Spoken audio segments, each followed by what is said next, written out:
Hey there, I'm Ian Douglas. I'm the author of the website techinterview.guide, and I'm here to help people with career advancement and interview preparation. My live stream on Twitch covers topics such as company research, how to build resumes and cover letters, applying for the job, getting through interviews, and what to do during negotiations.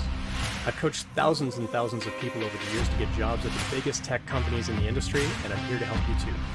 The following episode is taken from a longer live stream event and may contain interactions with other people in chat. Check out the end of the episode for more information. Let's get to it.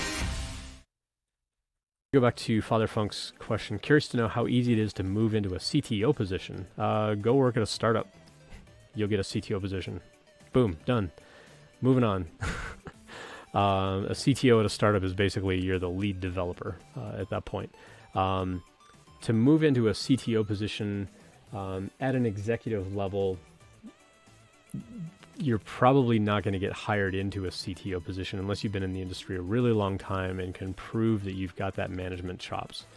For me, when I think about like the difference between like a CTO and a VP of engineering, a CTO is really going to be driving like the skunk works types of projects and talking about tech stack and direction of the tech stack of a company, where the VP of engineering is doing more of the people management, like who should we hire, when should we hire, how are we going to build out our teams, and how are we going to make these teams execute on what the CTO's vision is for implementing the tech stack that they're choosing in the direction that we're going.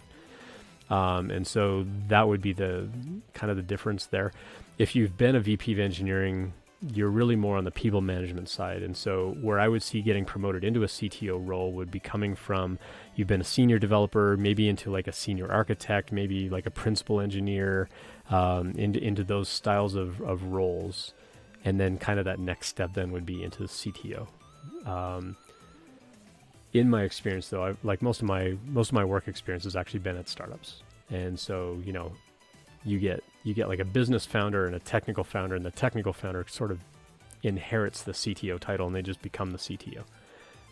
But I've also worked at companies that grew into hundreds of people, and the technical founder actually stepped away from the CTO position, and they're like, yeah, like I can take us so far, but now like I'm not that person anymore.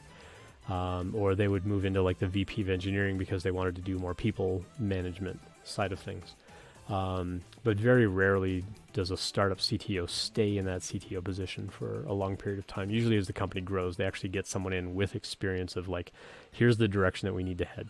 Not always, but that's been my experience. So I would say if you are looking to get into a CTO type role, you're going to kind of have to work your way up the ranks and probably get into like that principal type of role, where like the principal and architect level of role, where you have the high level vision and then you're forming the teams to actually go execute on that.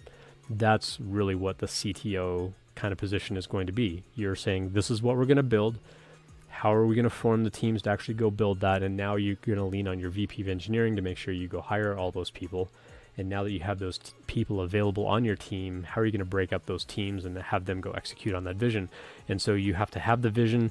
You have to be able to explain that vision. You also have to hold them accountable to that, and be able to like juggle lots of things. Like, okay, now that we've got that project going, what's the next thing I need to be watching for? Like, are we going to move into the cloud? Are we moving away from the cloud? Like, what do we know about security? How do we want to handle security? All that kind of stuff. And so I think moving your way into more of those like principal architect level roles, I think would prepare you best for that CTO kind of position. That would just be my experience though. 25 years in software in all areas, currently a senior solutions architect in security. So yeah, I think that would probably position you well to make moves into that sort of territory. But again, you're probably going to want to target smaller companies where you can sort of exercise that skill. Larger companies are probably going to want someone who has had that title in the past. At a small, medium, or large size company, they're not going to hire some unknown person to just come in as a CTO that has no background as a CTO.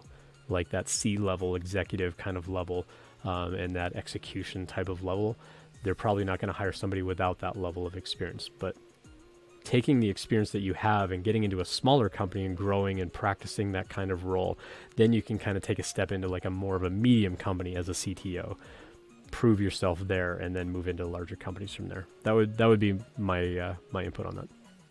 Thanks for checking that out. I hope that you found it helpful. I always appreciate feedback, so please let me know what you think. I appreciate any subscriptions, so please tell your friends and colleagues about it as well. Check out the website techinterview.guide for more information about when I'm live streaming and all of my free content. Drop by a live stream anytime to ask questions or message me privately, whatever makes you most comfortable. See you next time.